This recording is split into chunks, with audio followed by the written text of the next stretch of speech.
कौनो औरत से या कौनो लड़की से या कौनो मेहरारू से कौनो मर्द कहे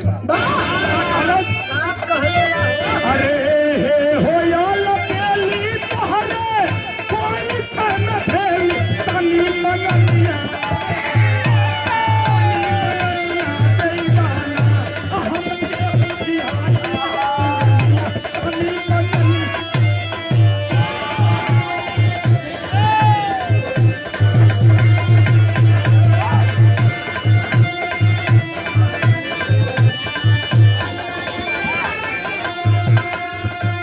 लेकिन जौना बदे यहाँ हम ना ले जाए गुरु लोगों के कृपा के मन कुछ गाय बजा लेती जा अन्यथा मुंह रहने के बाद में हम लोग घूमा थे ज्ञान रहते हुए हम अनपढ़ गंवार थे लेकिन गुरु जी ने उनके कृपा भई कि हम कुछ गाय बजा लेते जा। अभी कोई भाई की ओर से भी बहुत रुपयों का ये सम्मान आया है तहे दिल से हार्दिक अभिनंदन बंदन पहुंच चुके पलक की बात कहना है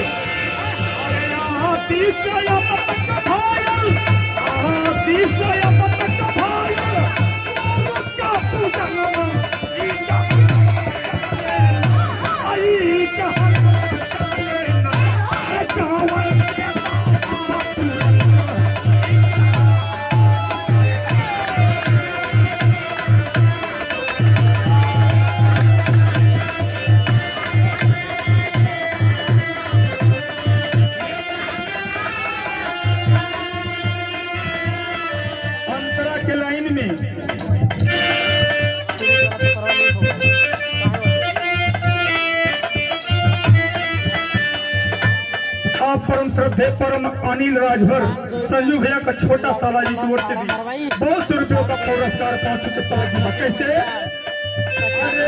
पूजन भोलेनाथ पूजन भोलेनाथ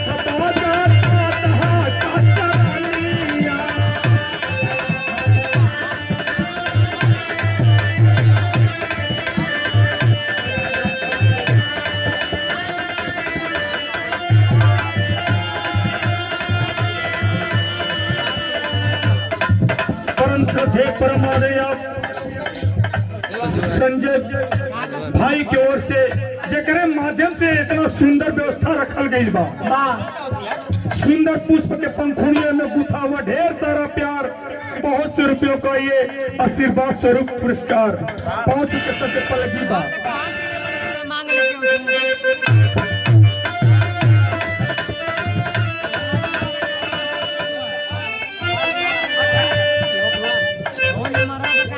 राजनाथ लाइनमैन चहनिया के धरती से सकलिहा के धरती से ओम प्रकाश राजभर जय सुहेलदेव भैया स्वागत पूरा देश परेशान है इतना बिल आ जाते ऐसे कहना है अरे पूजन भोलेनाथ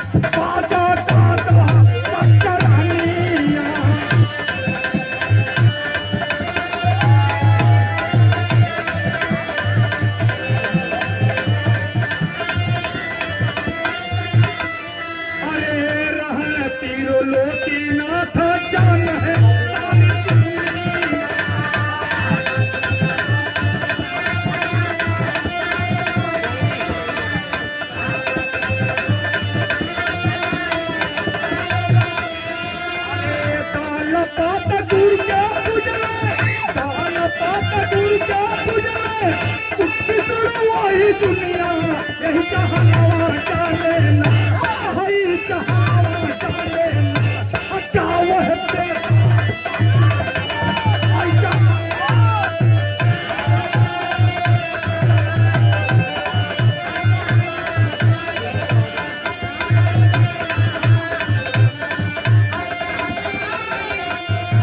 परम श्रद्धे परमाणु मोहन अमीना के धरती से बहुत से रुपयों का ये दान आया है और ये आशीर्वाद हमें है कहा सबसे छोटे भैया सबसे छोटे और पढ़ा लिखल भी कम में है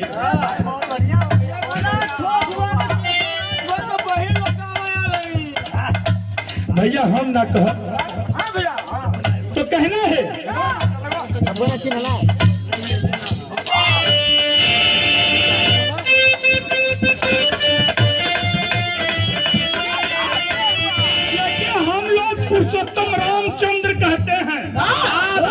गुरु के शरण में गए तो उनके जीवन का तारनतार हुआ। अरे राघुकुल वशिष्ठ जी का पूजा न कराइया।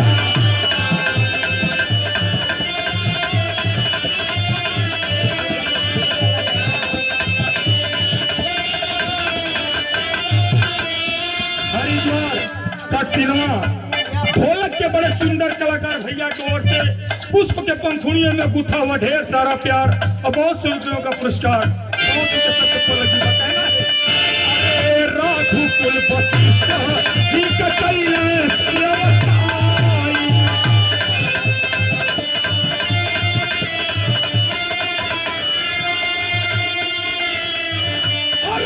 विश्वामित्र कैलाश के गुरु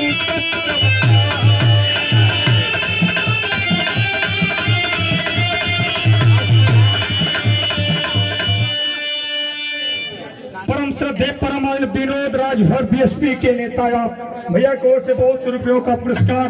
पुष्प के पंखुड़ियों में गुथा हुआ ढेर सारा प्यार, सबके एक स्वर में 500 के पलकी बा। और कहना कैसे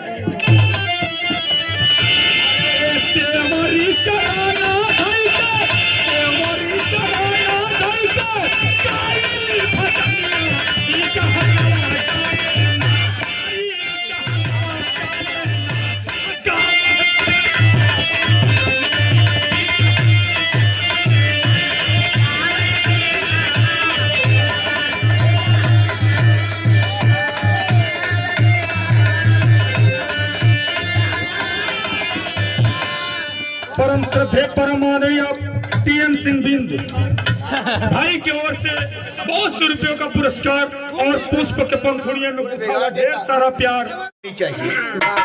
हमारे श्यामलाल कवि जी लिखलन और लिख करके मेरे दोस्तों दुनिया से चल दिए। मेरे दोस्तों आदमी चला जाता है, यादें रह जाती हैं। तो भाव कवि जी लिखलन की बारे धरती प्रकृति, अरे हमारे सामने ताको, प्रकृति की ऐसी व्यवस्था है मेरे दोस्तों,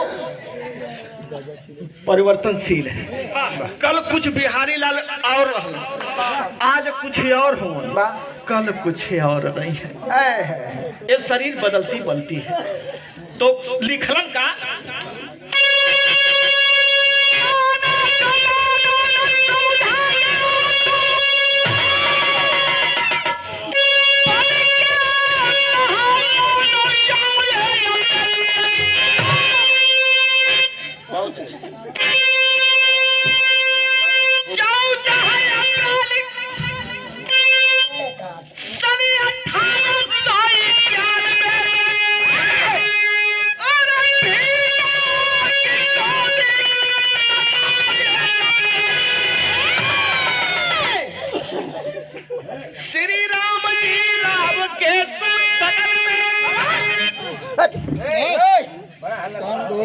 ढेर हंसी बरत है।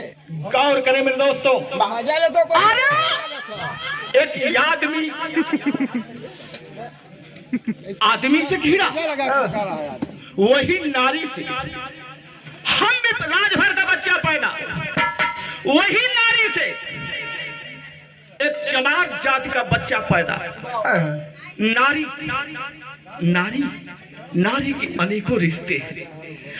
वही नारी सज्जनों किसी की माँ बनती है, यही नारी किसी की पत्नी बनती है, और यही नारी किसी की औरत बन करके बाबा साहब भीमराव अंबेडकर जैसे महापुरुष पैदा की। बिरहा में शिक्षा हो रही, मूल मिजाज बनी तो बढ़िया हम सुना दे। राजनाथ भैया की तरफ से देखा, अगर ये लोग ना सती हैं तो हम अपन कला दिखाई दे।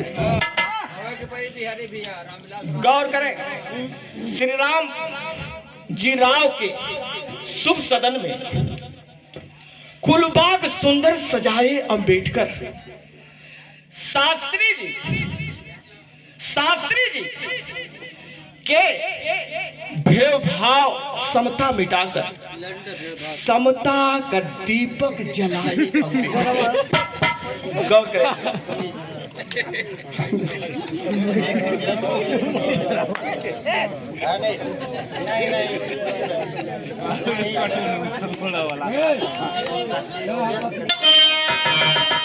हमके बाबूजी के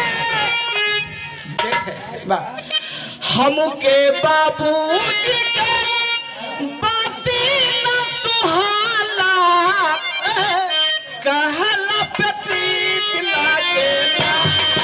हमके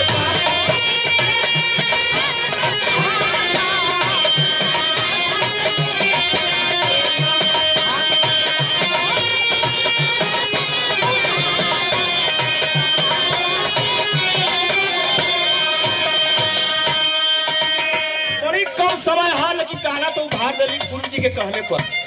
अरे कहाँ सोहाई कहाँ सोहाई हो?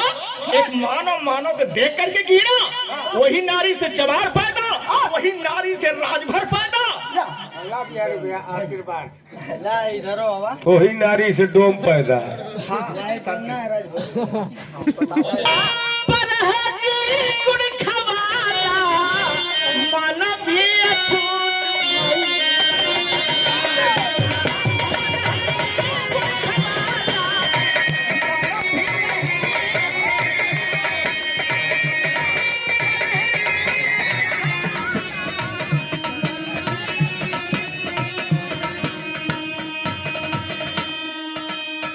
गुड़ खाए गुलगुला का पर है।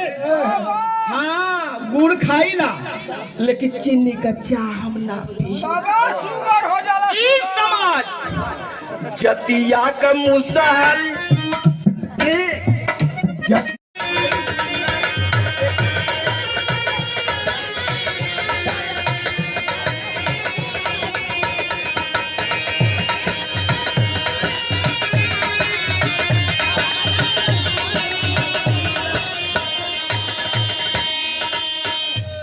निमंत्रण मिलल जरूर, लेकिन मुसहर के दूर बैठावल जाला।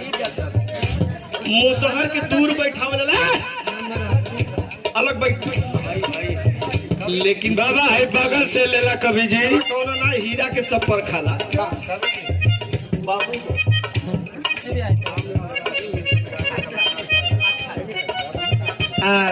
रामलाल जी राही मिशन कलाकार दिखाई हमारे डिपार्टमेंट। हाँ तो इन्हों के बिहार ने भर्ती कर लिया। हाँ कहले 21 रुपया बाबू के लाखों बार आशीर्वाद जनता जनार्दन को जय तो। दूसर की लाइन सुन ला, परसेंट लाइन है। जतिया का धोबी करे, जतिया का धोबी करे, अरे कपड़ा धुलाई पहिनेला सब में छूट नहीं।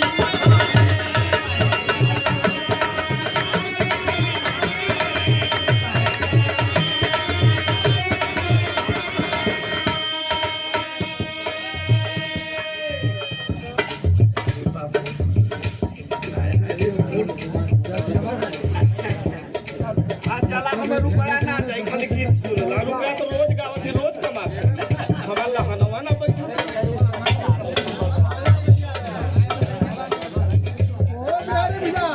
गाना तो हाँ सही बोल के चल जाए। 11 रुपया बाबा प्रणाम। हमारे बाबू देहलन लेकर के आप सुनाए गए कुछ पहलवान 21 रुपया बाबा प्रणाम जनार्दन को जय। गौर करे में दोस्तों और कर लो देख के ले कॉपी कर देला। तो फिर का जानी तो हम लोग नहीं स्टोरेज खाली होगा, 4 GB घटा देना। आधा घंटा में हम शुरू करें। लगाओ तो लगाओ, तीन ही में हो तो नहीं लगाओ ना, हमारा ना हमारे को लगाओ। 40 रुपया बाबा प्रणाम। अरे बच्चा गवार ना दे।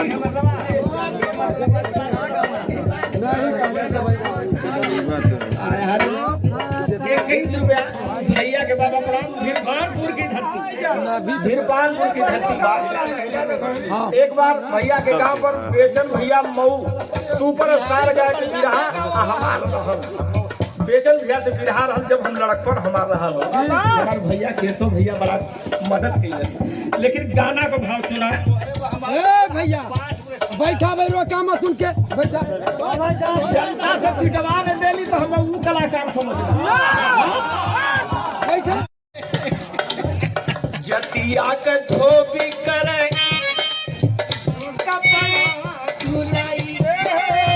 पहिने ला सब मन छूट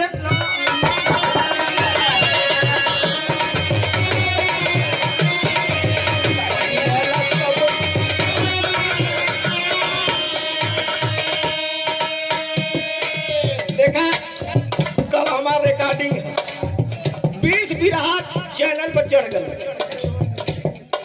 दानापुर का रहा अभागन बनी सुहागन इतना सुपर जा रहा है मोबाइल उठा के देख ला कल रिकॉर्डिंग है भैया के चैनल पर हम गौले बाबा हमारे परम पूज्य गुरु राम और कवि जी प्रसिद्धन के अखाड़े का लेकिन चैलेंज कर देना एक दिन सकल बिहार के बिहारी स्वर्गीय चंद्रिका कभी मर गए तो तुमको बिरहा की कमी होने नहीं दूंगा आज वो मंच पर है मेरे दोस्तों इतनी जनता के बीच में बोलना कि बिहाना तो बिरहा की कमी ना हुई तो अब गाना सुनना जतिया कर धोबी परम पूज्य गुरु समान राम और कवि जी की तरफ से 51 रुपया पुरस्कार मिलल आपके चरणों में लाखों प्रणाम जनता जनार्दन को जय धोबी के साथ यह समाज क्या बर्ताव रखता है मेरे दोस्तों जतिया का धोबी करे अरे कपड़ा धुलाई पहिने ला सब छूट नहीं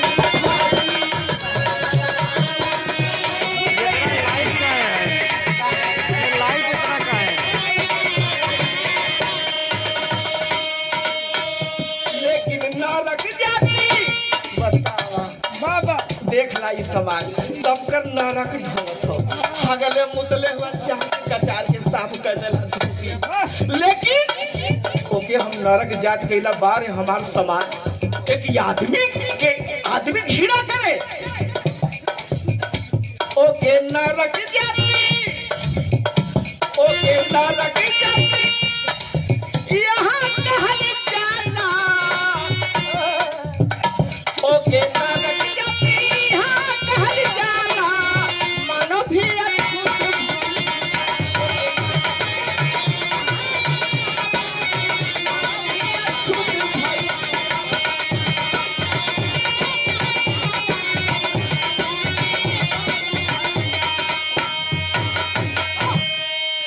बभने का हार जोता बन के किसनवा पंडित जी ठाकुर साहब बाबू साहब हर जोत के जमा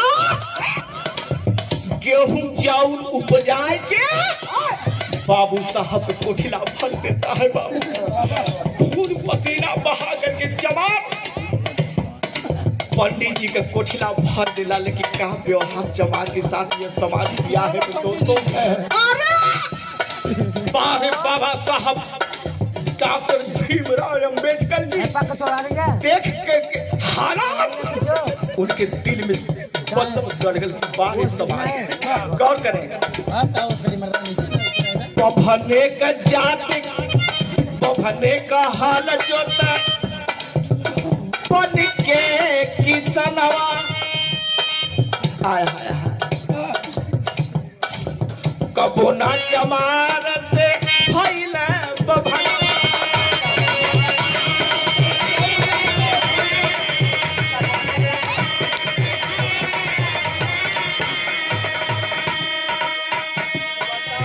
करे अन्नो छुअत बा चमार उमन छूत ना लगल लेकिन अगर तेरे ही बरही शादी में चमार के निमंत्रण चल गल बनिहार है ना उजाई बाबू साहब के दुआरे लेकिन यह समाज क्या व्यवहार करता है बाबू विप्र खाए डेराई चमार डेराई अरे बाबू साहब हो आज हो मैया पिपरा खाए पिपरा खाए समाधि में डराया मन भी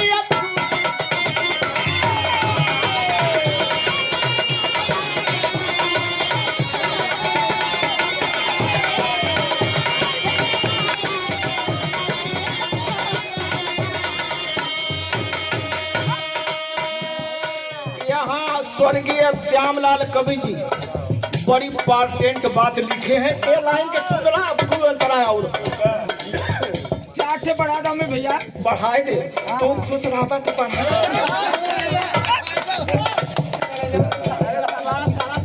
सब खुश हो नमवा के आगे जौने नाम से मुक्ति मिल जाए जौने नाम के नाम संसार लेना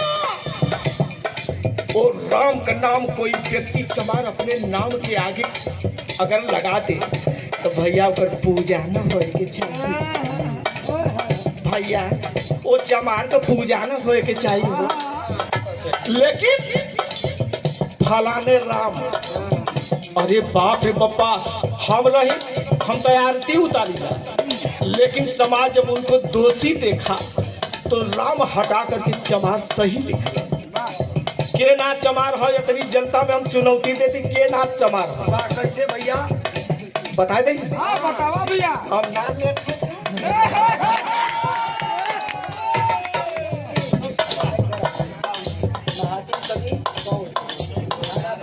महातिम कवि बौद्ध हाँ चमार से बौद्ध आगे बात नहीं ये कहता हूँ कि मैं कब ना हमके जनता से ले एक 51 रुपये का पुरस्कार मिलल आपके चरण पर पूजे है आपके चरणों में लाखों बार प्रणाम बस आशीर्वाद चाहिए गौर करें नमवा के आगे नहीं भैया तो हम ना निकल सकता ना बहका था नमवा के आगे चमर लिखे कोई मानव जात का है निज जात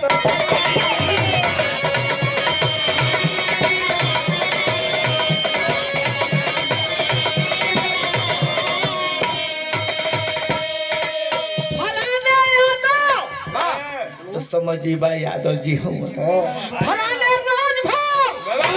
समझी भाई की राजभर वो है हम सोहल देव के वंशज नाम के आगे फलाने राम हवन नाम से बाबू पहचान हो जाती है कि ये चमार है बताइए आज चमार अपने नाम के आगे मर्यादा पुरुषोत्तम श्री राम चंद्र जी का जब नाम लिख देना सर राम हो तो ये भैया को अगरबत्ती धराई के पूजा में करे के चाहिए लेकिन समाज खीड़ा के रूप में देखता है मेरे दोस्तों आइए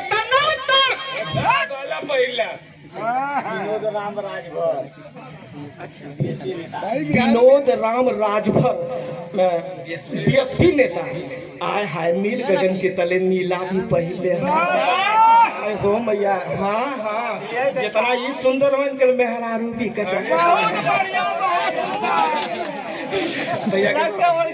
देखी हाँ लेकिन समाज क्या व्यवहार करता है सज्जनों अब की अंतरा रहेगा का समाज व्यवहार करला उनके जाए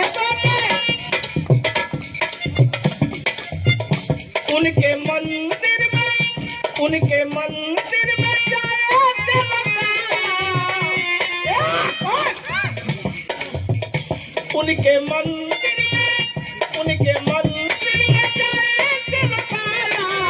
मन भी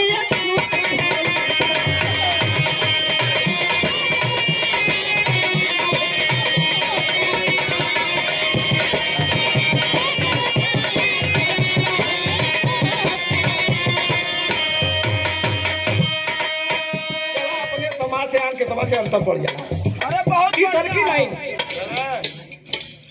नाऊ का जात सब कर बरावा बनावे बरावा का पूरा लेके तुझे संग खावे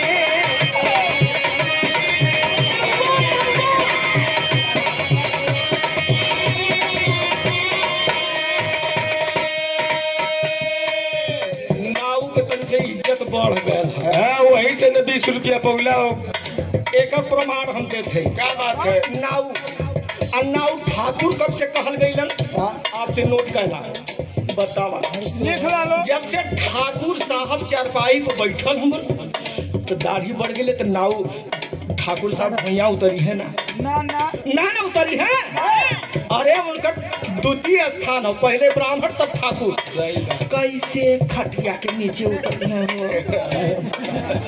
तब से नाऊ बोलाई चल चल चल हिलत कापत बा नाऊ जी अरे खटिया पर बैठ रे तब से नाऊ ठाकुर कहा ठाकुर तो दाढ़ी बनौलन बार बनौलन तनी से वहदा बढ़ गल हम नाऊ के कहो नाऊ ठाकुर वाह जतिया के नाऊ सब कर बनावा बनावे बनावा का पूरा संग दूल्हे संग ठावे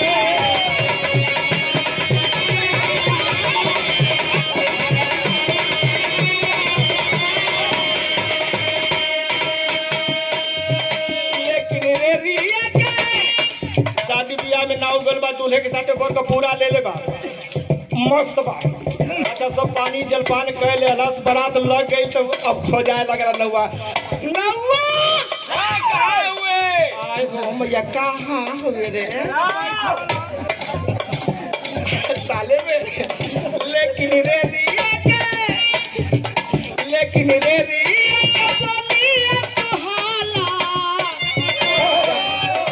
यहाँ श्यामलाल कवि जी बड़ा बेजोड़ लिखते हैं कभी कभी रेडी भी प्यार लगता है उनके रेडी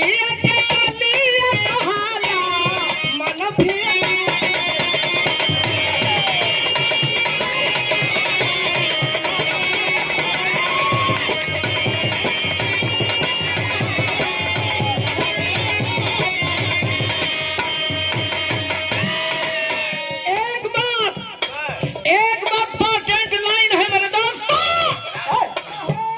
वही नाम जा करके प्रेम में सेवरी का पैर खाए ये तुम्हारी इष्ट खैलत तो चमार के अन्न खाए में तो कौन लाज पर ना घोटाला कौन ऊपर पर जाता क्या करे सेवरी का पेड़ खैला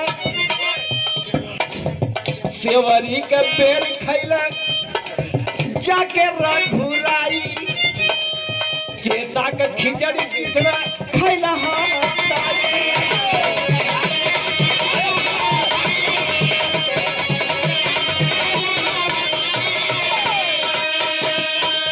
चेता जमाल का किसर जाकर के खिचड़ी खैलन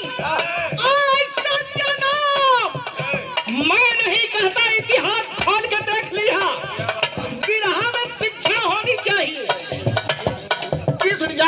चेता चमार का खिचड़ी खैले जा करके सेवरी का बैल जूठा किए मेरे दोस्तों लेकिन आए हो मैया इस समाज का व्यवहार किया है मेरे दोस्तों उनकर घर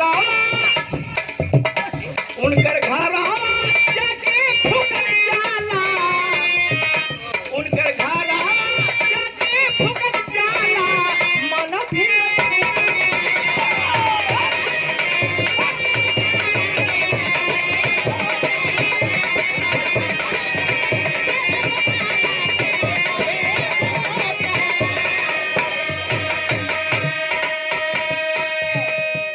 नाऊ भैया आई गई देखा खुश हो गई सैलून वाला हो कहना कि भड़ा हमारे बिहारी लाल बढ़ाई तो कह देला अरे हम जे दिन जिए तो दिन बढ़ाई कर गौर करे 21 रुपया मेरे दोस्तों भैया के बाबा प्रणाम जनता जनार्दन की जय हिंद बताइए जी जूठा खिचड़ी खाया सज्जनों जूठा बैर खाया राम ने लेकिन वो चेता और वो सेवरी और ये चमार जाति के साथ ये समाज क्या व्यवहार करता है।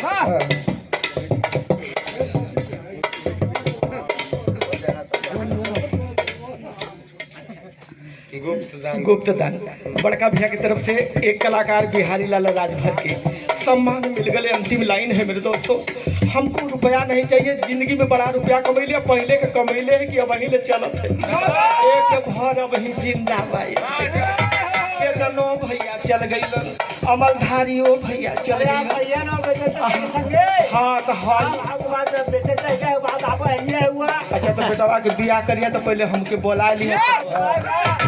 15 जुलाई को बोलाई शादी में राजभर बिहारी राजभर और चौहान जी आप हमारे गायिका जी हैं। चौहान जी हमारे गायिका जी हैं। संत रविदास की अमर भाई कीर्ति जात जमाल बार कोई ऐसा संत नहीं है मेरे दोस्तों। अब ये अंतिम लाइन है, ये अंतिम लाइन अब छापा है। कोई ऐसा संत नहीं है कि जिसके नाम के आगे संत शिरोमणि लगा हो। एक संत रविदास जी थे मेरे दोस्तों कि संत शिरोमणि रविदास, शिरोमणि नाम के आगे लगा गया। अंतिम लाइन है, संत रविदास की अमर भाई कीर्ति गंगा फसी नदिया में, गंगा फसी नदिया में हर हर की शक्ति।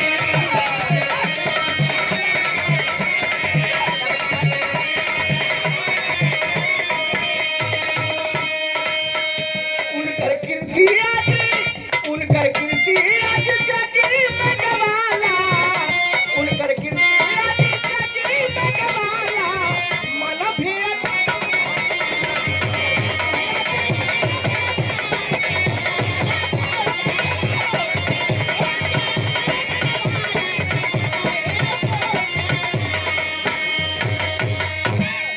डॉक्टर अम्बेडकर जी 24 घंटा में संविधान बनाई, पहले गोरे अंग्रेजन के यहाँ से भगाई।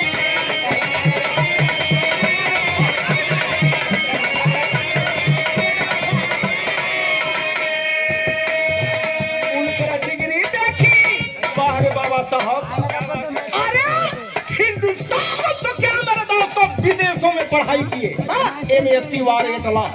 गौर करें मेरे दोस्तों, 32 डिग्री क्या करिए हो तो गवाही के नाम पड़ा था, नहीं तो पूरा पूरा समझा लेते हैं। लेकिन समय के अभाव से हम काट देते गाना। बारे बाबा साहब अम्बेडकर, उनका डिग्री देखी, उनका डिग्री देखी वही नजारा, वही नजारा। मन भी